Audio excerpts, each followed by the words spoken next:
يا مركز النور فيك الإخاء وفيك المحبة فيك النقاء. يا مركز النور فيك الإخاء وفيك المحبة فيك النقاء. وفيك تجمع شمل الشباب فصرت بحق لهم ملتقى. وفيك صلی علی سیدنا و مولانا محمد وعلى آل سیدنا و مولانا محمد وبارک وسلم.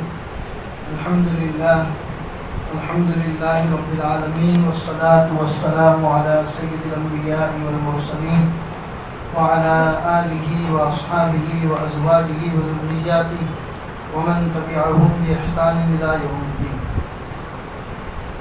اعوذ باللہ من الشیطان الرجیم. بسم اللہ الرحمن الرحیم.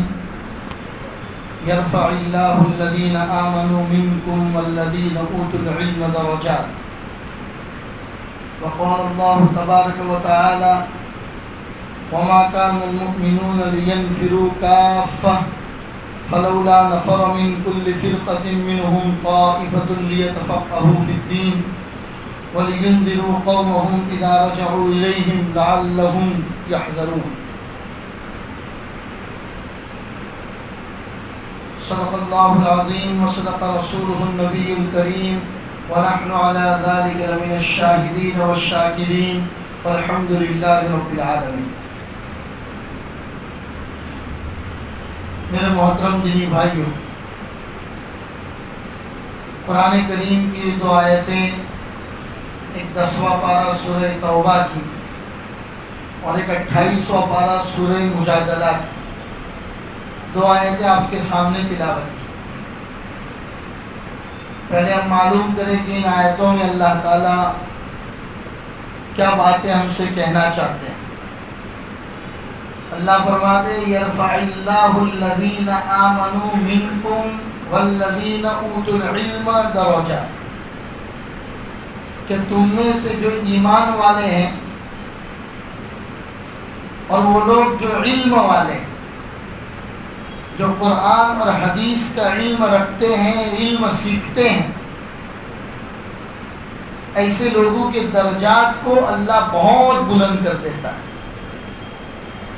اللہ نے اس میں ایمان والے اور علم والے دونوں کی تعریف کی کہ اللہ ایسے لوگوں کے درجات کو بلند کرتا ہے،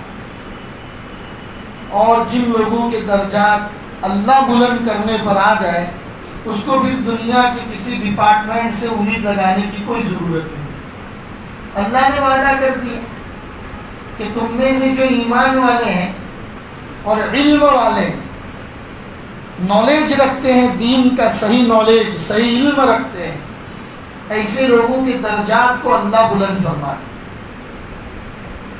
پھر آگے فرمایا کہ عقل والے لوگ ہی اس سے نصیحت حاصل کر سکتے ہیں، جن کے پاس صحیح اور غلط کو پہچاننے کی عقل ہے، ایسے لوگ ہی قرآن کریم کی ان آیتوں سے نصیحت حاصل کرتے ہیں. دوسری آیت جو میں نے آپ کے سامنے تلاوت کی، یا ایسے ماحول میں اتری. آیت کو سمجھنے سے پہلے آیت جس ماحول میں اتری ہے اس ماحول کو جاننا ضروری. حضور مکہ سے مدینہ تشریف لے جا چکے ہیں.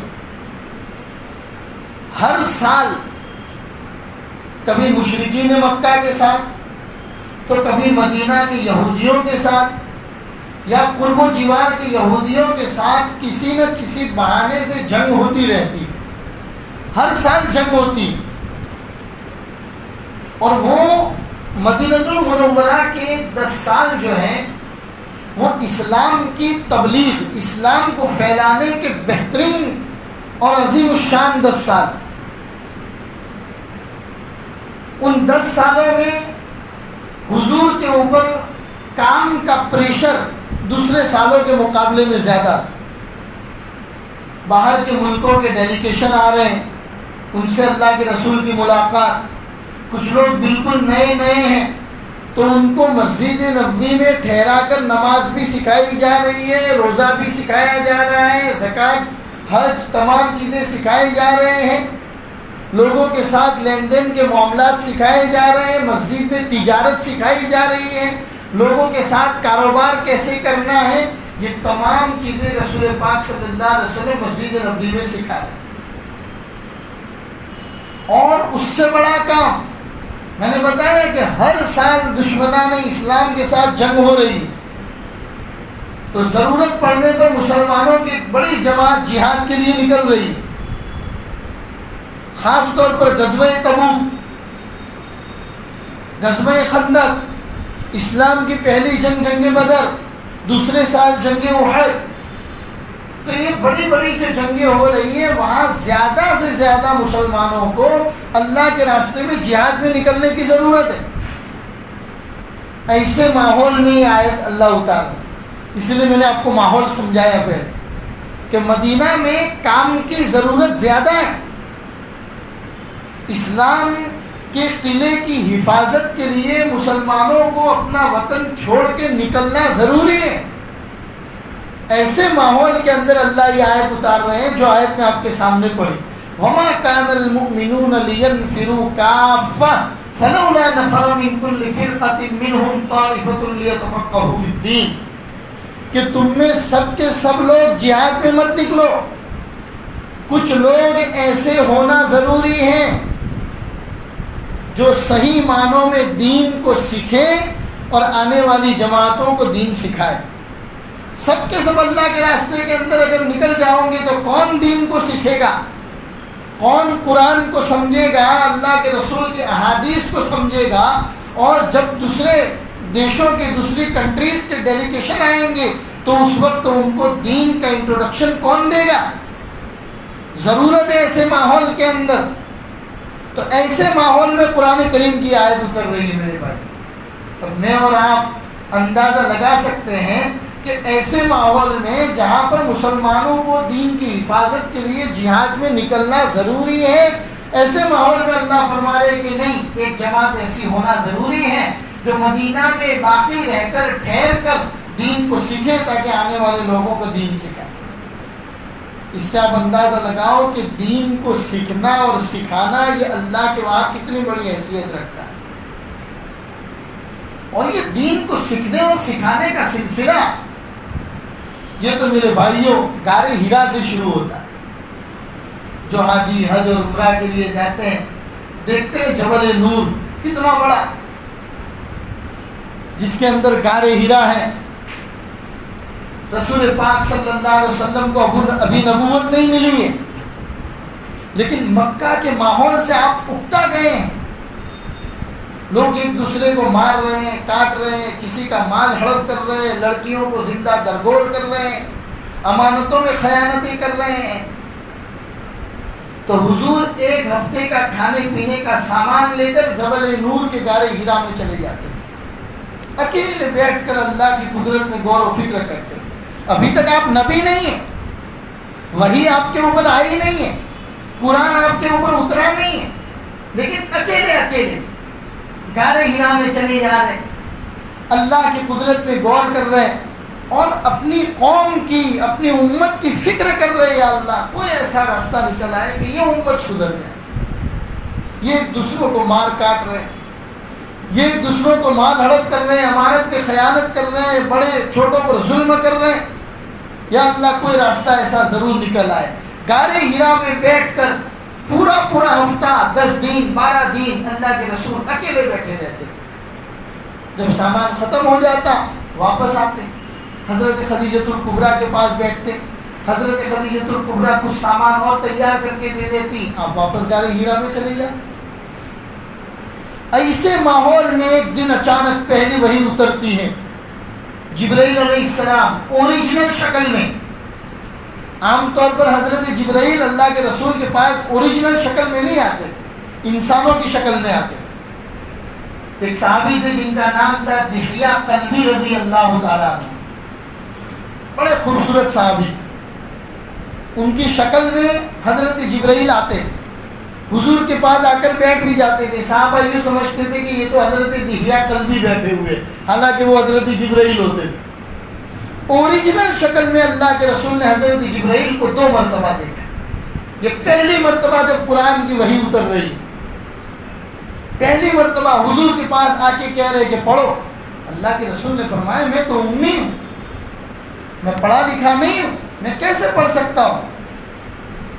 تو حضرت جبرائیل اللہ کے رسول کو اپنے سینے سے لگا کر دبوچتے ہیں، بھینچتے ہیں، پھر آپ کو الگ کر کے کہتے ہیں پڑھو۔ حضور فرماتے کہ میں تو امی ہوں، میں پڑھنا نہیں جانتا۔ دوسری مرتبہ حضرت جبرائیل اللہ کے رسول کو دباتے ہیں، بھینچتے ہیں، پھر کہتے ہیں پڑھو۔ اللہ کے رسول پھر وہی بات کہتے ہیں کہ میں تو امی ہوں، میں پڑھنا نہیں جانتا۔ تیسری مرتبہ حضرت جبرائیل آپ کو دباتے اور بھینچتے ہیں اور الگ کرنے کے بعد کہتے ہیں اقرا بسم ربک الذی خلق، پڑھیے اس رب کے نام سے جس نے ان تمام کائنات کو پیدا کیا۔ یہ پہلی وحی کا سلسلہ تھا جہاں پر استاذ اللہ ہیں، شاگرد اسٹوڈنٹ اللہ کے رسول صلی اللہ علیہ وسلم ہیں، اور دونوں کے بیچ میں پڑھنے پڑھانے کا سلسلہ حضرت جبرائیل یہ کام کر رہے ہیں۔ تو اس سے اندازہ لگائیے کہ اسلام کی پہلی وحی جو اس کائنات کے اندر محمد رسول اللہ صلی اللہ علیہ وسلم کے اوپر اتر رہی ہے وہ ہے اقرا، پڑھیے۔ اب ہماری قوم کی حالت کو دیکھیے کہ جس قوم کی پہلی وحی کا سلسلہ پڑھنے اور پڑھانے سے شروع ہوتا ہو وہ قوم آج سب سے زیادہ غافل۔ اسی قوم کے بچے 4% صرف مدرسوں میں آتے ہیں، 96% مدرسوں سے دور۔ یہ ہندوستان کا حال میں آپ کے سامنے بیان کر رہا ہوں میرے بھائی۔ جس قوم کی پہلی وحی اقرا بسم ربک الذی خلق سے شروع ہوتی ہو، جس قوم کو پہلی وحی کے طور پر اللہ یہ بات فرماتے علم الانسان ما لم یعلم، ہم نے انسان کو وہ باتیں سکھائی جو انسان نہیں جانتا تھا۔ اقرا وربک الاکرم، پڑھیے آپ کا رب بہت بڑا ہے، وہ قابل تکریم ہے۔ جس قوم کی پہلی وحی پڑھنے اور پڑھانے سے شروع ہوتی ہو اس قوم کی دینی بیداری، دینی جاگروتی کا یہ حال ہے کہ وہ قوم 4%، اس قوم کے 4% ہی بچے صرف مدرسوں کی زندگی میں آتے ہیں، 96% بچوں کا کیا حال ہے وہ سب خدا کے حوالے۔ اندازہ لگائیے میرے بھائیو تعلیم اور تعلم یہ کتنی اہمیت رکھتی۔ میں ایک روایت آپ کو سناتا ہوں۔ نبی پاک صلی اللہ علیہ وسلم ایک مرتبہ مسجد نبوی میں تشریف لائے۔ اللہ کے رسول صلی اللہ علیہ وسلم کی بیویوں کے روم اور کمرے مسجد نبوی کی دیوار کے ساتھ ایسے بنے ہوئے تھے کہ اللہ کے رسول جس بیوی کے کمرے سے مسجد میں آنا چاہے ڈائریکٹ آ سکتے تھے۔ یہاں تک کہ جب مسجد حضور رمضان المبارک میں اعتکاف فرماتے تھے تو اعتکاف کے زمانے میں کبھی کبھی اللہ کے رسول اپنا سر مبارک مسجد کے اس پردے سے باہر نکالتے تھے، اسی طرف کمرہ ہوتا تھا، وہاں کوئی ازواج مطہرات آپ کے سر مبارک کو دھو دیا کرتی تھی۔ ایسے کمرے بنے ہوئے تھے۔ اللہ کے رسول عین وقت پر مسجد میں تشریف لاتے تھے۔ سنت اور نوافل گھر میں پڑھنے کا معمول تھا اور امت کو بھی سبق دیا۔ خیر ہم تو یہاں پر شاپنگ کی مسجد ہے اس لیے یہاں پر پڑھا کے جاتے ہیں، لیکن ہمارے محلوں کی مسجدوں میں یہ معمول بنانا چاہیے میرے بھائیوں کہ وضو گھر سے کر کے جاؤ، سنت نوافل گھر سے پڑھ کے جاؤ، ایسے وقت میں نکلو کہ آپ مسجد پہنچو اور فرض نماز شروع ہونے والی ہو، آپ نماز میں شامل ہو جاؤ، امام صاحب سلام پھیرے، معمولات پڑھا اور فوراً اپنے گھر پہ آ کے سنت اور نوافل پڑھو۔ حضور نے فرمایا لا تجعلوا بیوتکم قبورا، تم اپنے گھروں کو قبرستان مت بناؤ۔ صحابہ نے پوچھا یا رسول اللہ قبرستان سے کیا مراد ہے؟ کہ ان گھروں کے اندر بھی کبھی اللہ کا ذکر کر لیا کرو، ان گھروں میں کبھی نمازیں پڑھ لیا کرو، تو پھر تمہیں کبھی شیطانوں کی شکایت نہیں ہوگی۔ حضور کا یہ معمول تھا۔ کبھی کبھی تو صحابہ فرماتے تھے کہ نماز کا وقت ہو گیا، حضور تشریف نہیں لائے ہیں، تو ہم چھوٹی سی کنکری اللہ کے رسول کے کمرے میں پھینک دیا کرتے تھے تاکہ حضور کو اطلاع چل جائے کہ نماز کا وقت ہو چکا ہے اور حضور تشریف لائے۔ ہمارا کیا حال ہے بھائی؟ امام صاحب اگر 2-5 منٹ لیٹ ہو گئے تو ہمارا حال غور و فکر کرنے کی ضرورت ہے۔ علماء کی وقت علماء کی محبت عظمت ہمارے دلوں سے نکل گئی. یہ عیسائی مشینری کا کام ہے. عیسائیوں نے اسپین میں اندلس میں مسلمانوں کو ختم کرنے کا جو سلسلہ شروع کیا تھا وہ سب سے پہلے اس سے شروع کیا تھا کہ عوام اور علماء ان کے بیچ میں درار ڈال دی جائے. پبلک اپنے رہنما، اپنے علماء، اپنے مفتیان کرام، اپنے مسجد کے امام، اپنے بچوں کو پڑھانے والے علماء سے پبلک جڑی ہوئی نہیں رہنی چاہیے. کیونکہ عوام اگر اپنے علماء سے جڑی ہوئی رہے گی تو ظاہر سی بات ہے کہ ان کا دین، ان کا اسلام تازہ ہوتا رہے گا. اور اگر علماء اور قوم کے درمیان دوری آ گئی تو پھر ان کو آسانی کے ساتھ پکڑ لیا جائے.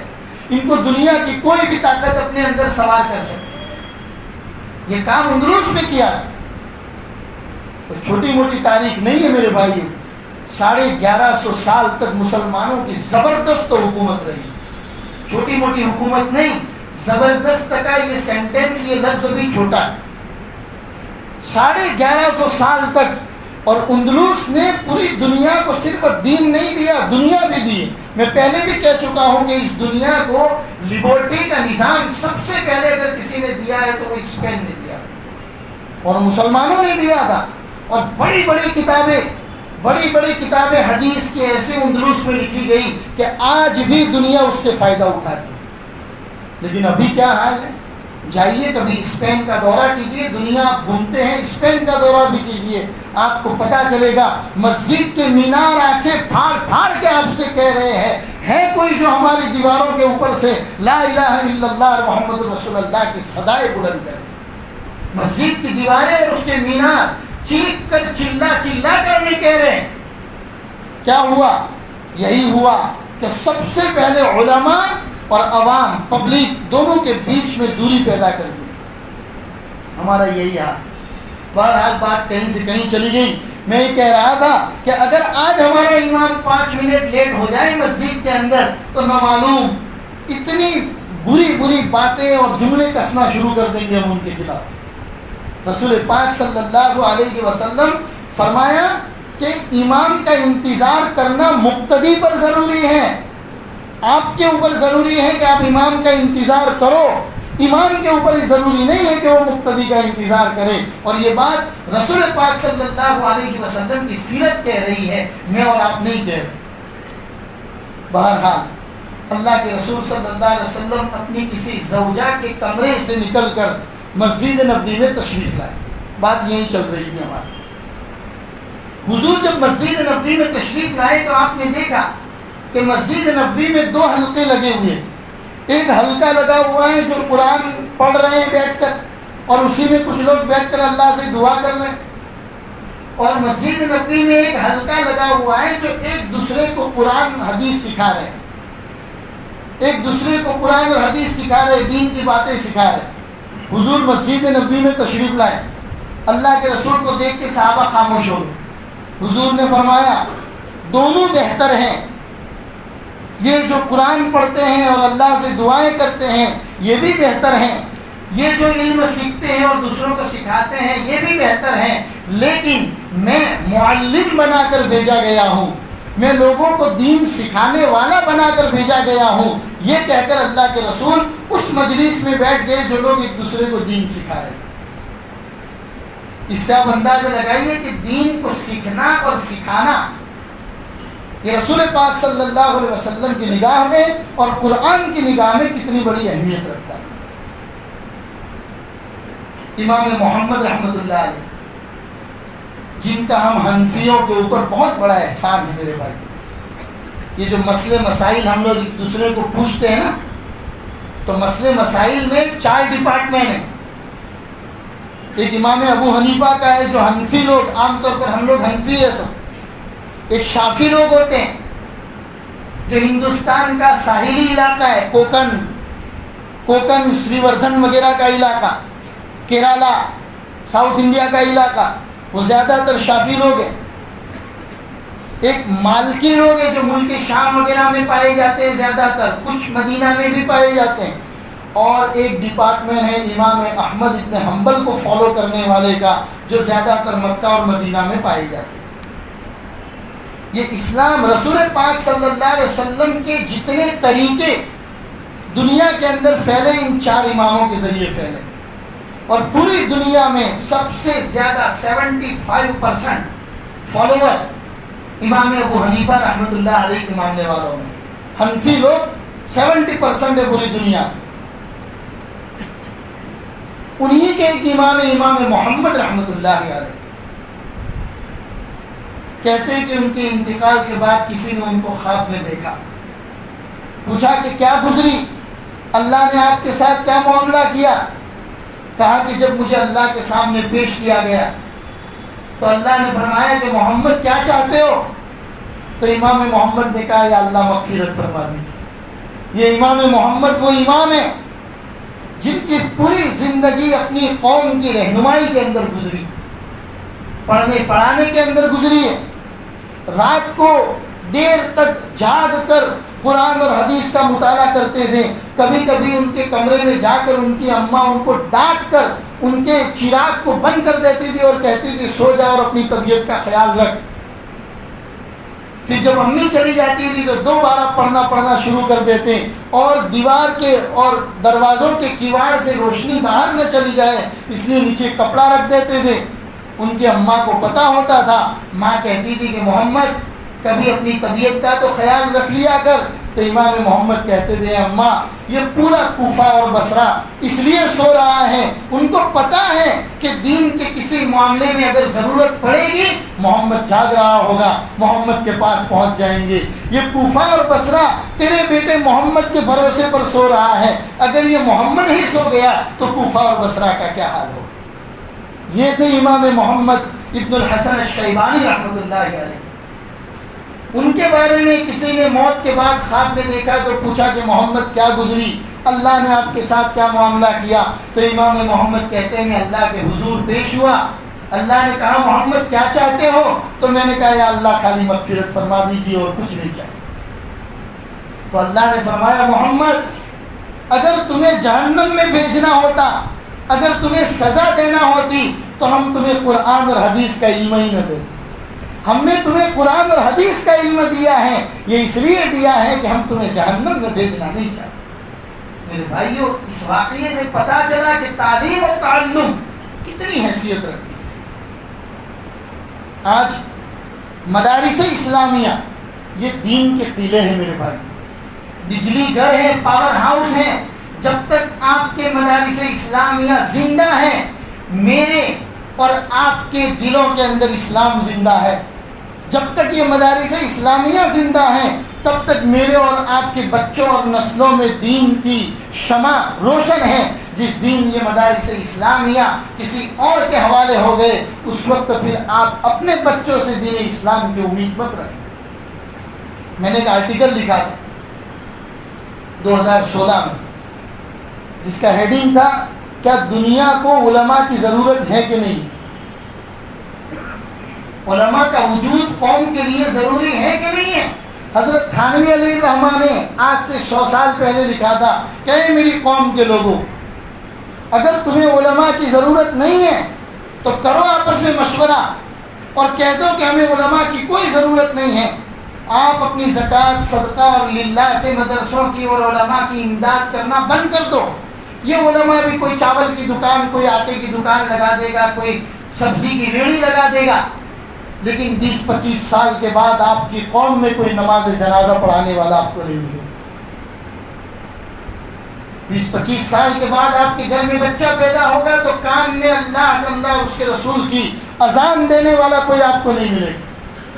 قدرت اللہ شہاب، آپ نے نام سنا ہوگا قدرت اللہ شہاب، یہ ہندوستان کی تقسیم کے پہلے کے IPS آفیسر، جب انگریزوں کی حکومت تھی اس زمانے کی، انہوں نے کہا کہ میں نے علماء کی اہمیت کو اس وقت جانا جب عین دوپہر میں نیا چارج سنبھالنے کے لیے بہار کے ایک چھوٹے سے گاؤں میں پہنچا۔ چلچلاتی ہوئی دھوپ، ہر طرف دھوپ کا ایسا سما تھا کہ پرندے بھی اڑتے ہوئے نظر نہیں آ رہے تھے۔ ایسے ماحول کے اندر میں ایک چھوٹے سے گاؤں کے اندر اپنا چارج سنبھالنے کے لیے پہنچا تو میں نے دیکھا کہ ایک مسجد کی مینار سے مؤذن اللہ اکبر کی آواز لگا رہا ہے. اسی گاؤں کے اندر کچھ وقت گزارنے کے بعد سردیوں کے زمانے میں جب پورا کا پورا گاؤں اپنے لحافوں کے اندر مست سویا پڑا ہے، اس وقت میں نے مسجد کے مینار سے اللہ اکبر کی آواز سنی. تب میں نے پتہ لگایا کہ ایسی چلچلاتی ہوئی دھوپ میں اور کڑکڑاتی سردی کے اندر بھی کوئی ہے جو مسجدوں کے اندر آ کر اللہ اکبر کی آواز لگاتا ہے. شاید انہی لوگوں کی وجہ سے اللہ نے اس دنیا کو باقی رکھا. میرے بھائیو، کبھی سوچ لیا کرو، کبھی سوچ لیا کرو، کاروبار کی زندگی سے باہر نکلو، اپنے فیلڈ سے باہر نکل کر سوچ لیا کرو کہ اگر کوئی نہ ہو ایسا جو ہمیں نماز پڑھائے، کوئی نہ ہو ایسا جو ہماری مسجدوں سے اللہ اکبر کی آوازیں بلند کرے، کوئی نہ ہو ایسا جو ہمارے بچوں کے کانوں میں اذان دے، کوئی نہ ہو ایسا جو ہمارے مردوں کے اوپر نماز جنازہ پڑھے اور ہمارے دین کی ضرورت کو پورا کرے، تب ہمارے معاشرے کا کیا حال ہوگا. اس لیے سمجھو، اس کی اہمیت کو سمجھو. ابھی بھی 2022 کی رپورٹ کے مطابق ہندوستان کا 4% بچہ مدرسے کی زندگی میں آتا ہے. 96% بچوں کا کیا حال ہے کوئی پتہ. بڑی مشکل سے میں اپنا اندازہ، اپنا تخمینے کے ساتھ آپ سے بات کر رہا ہوں. بڑی مشکل سے 20% بچے 12ویں پڑھ کے گریجویشن میں جاتے ہیں. 20% کے قریب. زیادہ تر 40, 45, 50% بچوں کا یہ حال ہے. بچوں اور بچیوں کا یہ حال ہے کہ 10ویں اور 12ویں کے بعد پڑھنا ہی چھوڑ دیتے. میں دنیاوی تعلیم کی بات کر رہا ہوں آپ کے سامنے. پڑھنا ہی چھوڑ دیتے. 20% بڑے احتیاط والا آنکڑا آپ کے سامنے بیان کر رہا ہوں. 20% کے قریب بچے ہوتے ہیں جو گریجویشن وغیرہ تک پہنچتے ہیں. تعلیم، ایجوکیشن کتنا ضروری ہے، اس کی اہمیت سے اگر اس دنیا میں کوئی غافل ہے تو سب سے بڑا غافل مسلمان کو ایجوکیشن کی اہمیت ہی معلوم نہیں ہے. تعلیم معاشرے کو، سماج کو سدھارنے کے لیے تعلیم کی ضرورت کتنی ہے، یہ سب سے زیادہ اگر کوئی نہیں جانتا ہے تو مسلمان نہیں جانتا ہے. اسی لیے تعلیم میں بیداری لانے کی ضرورت ہے. تعلیم میں بیداری لانے کی ضرورت ہے. اور تعلیم کی بیداری چھٹی اسٹینڈرڈ 6, 7, 8 سے جو تعلیم کا اصل سلسلہ شروع ہوتا ہے، یا 8, 9, 10 سے جو تعلیم کا اصل سلسلہ شروع ہوتا ہے، تب تک ہمارے بچے 12-13 سال کے ہو چکے ہوتے ہیں. اور وہ 12-13 سال کے بچوں کا یہ حال ہوتا ہے میرے بھائیوں کہ ان کو نماز پڑھنے کے لیے صحیح معنوں میں 4 سورتیں بھی یاد نہیں ہوتی. 10ویں تک پہنچنے کی تو دور کی بات ہے.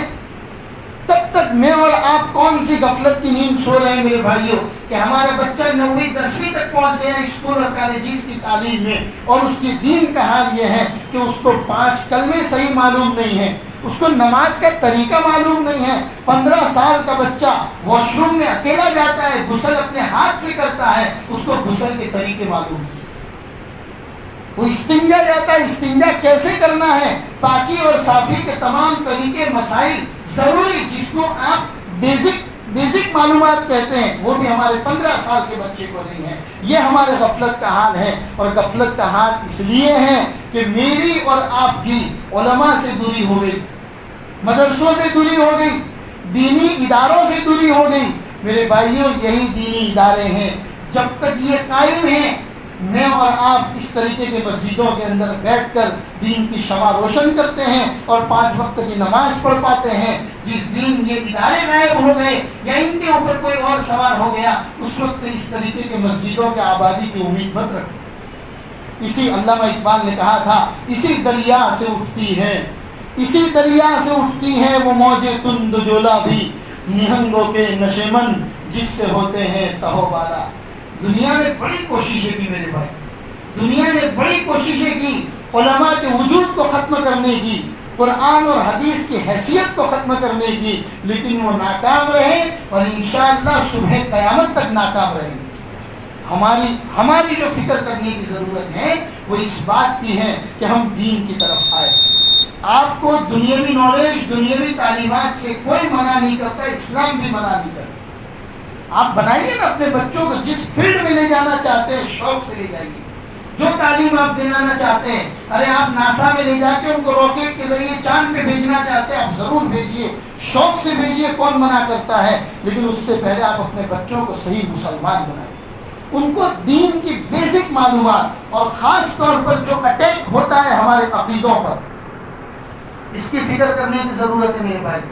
عقیدہ، اللہ کے بارے میں میرا کیا عقیدہ ہے، محمد الرسول اللہ کے بارے میں میرا کیا عقیدہ ہے، صحابہ کے بارے میں میرا کیا عقیدہ ہے جن کے واسطوں سے یہ دین ہم تک پہنچا ہے، اولیاء اللہ کے بارے میں ہمارا کیا عقیدہ ہے جس کے واسطوں سے، جن کی قربانیوں کی بنیاد پر یہ دین ہم تک پہنچا ہے۔ عقیدہ ایک ایسی چیز ہے میرے بھائیوں، سب سے زیادہ کالجز میں پڑھنے والے بچوں اور بچیوں پر عیسائی مشینریوں کے ذریعے جو اٹیک ہوتا ہے وہ عقیدوں پر ہوتا ہے۔ وہ لوگ ان کو یوں نہیں کہتے کہ آپ مسجدوں میں نماز پڑھنے مت جاؤ، وہ ان کو یوں کہتے ہیں کہ آپ کو اللہ تو ہر جگہ پر حاضر ہے، عبادت کر لیا کرو، اللہ کا نام لے لیا کرو کھڑے ہو کر، 5 وقت مسجد میں سر جھکانے کی ضرورت کیا ہے؟ آپ دیکھ رہے ہیں یہ سپریم کورٹ کے آنے والے فیصلے، چاہے وہ حجاب کو لے کر ہو، چاہے وہ نماز کو لے کر ہو، آپ مجھ سے زیادہ سوشل میڈیا کو استعمال کرتے ہیں اور جانتے ہیں لیکن سمجھتے نہیں۔ سپریم کورٹ کے آنے والے فیصلوں میں کہیں نہ کہیں پر کردار ہم مسلمانوں کی غفلت کا ہوتا ہے، مسلمانوں کی غفلت کا ہوتا ہے کہیں نہ کہیں پر یہ کردار۔ اسی لیے اپنے کردار سے، اپنی باڈی لینگویج سے اپنا اسلام ظاہر کرو، اپنے کاروبار میں جب بیٹھے ہو تو اپنی کاروبار کی ڈیل سے اپنا اسلام ظاہر کرو۔ کسی غیر مسلم کے ساتھ اگر آپ کا لین دین کا سودا ہوتا ہے، آپ کی زبان اتنی پیاری محمد رسول اللہ کے بتائے ہوئے طریقے کے مطابق ہونی چاہیے کہ وہیں سے آپ کا اسلام ظاہر ہونا چاہیے۔ میرے بھائیوں، ایک آخری روایت سنا کر اپنی بات کو ختم کرتا ہوں۔ نبی پاک صلی اللہ علیہ وسلم کی روایت ہے، اللہ کے رسول صلی اللہ علیہ وسلم نے فرمایا، اغدو عالما او متعلما، یا تو عالم بنو یا متعلم بنو، یعنی دین سیکھنے والے بنو، او مستمعا او محبا، یا تو دین کو کانوں سے صحیح معنوں میں سننے والے بنو، یا جو تمہیں دین سکھاتے ہیں ان سے محبت کرنے والے بنو۔ 5ویں چیز اللہ کے رسول نے فرمایا، ولا تکن الخامسہ، 5ویں مت بنو، فتہلکو، ورنہ ہلاک ہو جاؤ گے۔ صحابہ نے فرمایا، اے اللہ کے رسول ای الخامسہ، 5ویں چیز کون سی ہے؟ تو حضور نے فرمایا، جو تمہیں دین سکھاتے ہیں ان سے دل میں بغض رکھنا۔ دل میں بغض رکھتے ہو تم اپنے علماء سے، اگر تم 5ویں بن گئے تو سمجھ لو کہ تم ہلاک ہو جاؤ۔ جس مسلم شریف، بخاری شریف کے بعد سب سے بڑی کتاب کا جو درجہ ہے وہ مسلم شریف ہے۔ مسلم شریف کے اوپر جنہوں نے حاشیہ لکھا ہے امام نووی رحمۃ اللہ علیہ، امام نووی کہتے ہیں، میں ڈنکے کی چوٹ پر کہتا ہوں، جو لوگ علماء سے بغض رکھتے ہیں ان کو دفن کرنے کے بعد ان کی قبر کو کھول کے دیکھ لو، میں گارنٹی کے ساتھ کہتا ہوں اللہ ان کے چہروں کو قبر قبلے کی طرف سے پھرا دے۔ یہ صورتحال ہوتی ہے علماء سے بغض رکھنے کی میرے بھائی۔ لہذا دین کے ادارے، دین کے سیکھنے سکھانے کے جو بھی طور و طریق ہیں ان سے اپنے آپ کو جوڑ کر رکھو۔ جب تک دینی معاملات میں اپنے آپ کو جوڑے ہوئے ہیں میرے بھائیوں، انشاءاللہ ایمان کی بقا کی ضمانت دی جا سکتی ہے، اور جس دن اپنے آپ کو دور کر دیا اس وقت میرے بھائیوں ایمان کے لالے پڑ سکتے ہیں، اور پھر نسلوں کے اندر آپ کو دین کے دائی اور دین کے سپاہی نہیں ملیں گے۔ اللہ تبارک و تعالیٰ کہنے سننے سے زیادہ ہم سب کو عمل کی توفیق عطا فرمائے۔ اپنے بچوں کو دین کی بیسک معلومات دینے کی اور اس کی فکر کرنے کی اللہ ہم سب کو توفیق عطا فرمائے۔ صلی اللہ علی النبی الکریم وعلی آلہ واصحابہ اجمعین برحمتک یا ارحم الراحمین۔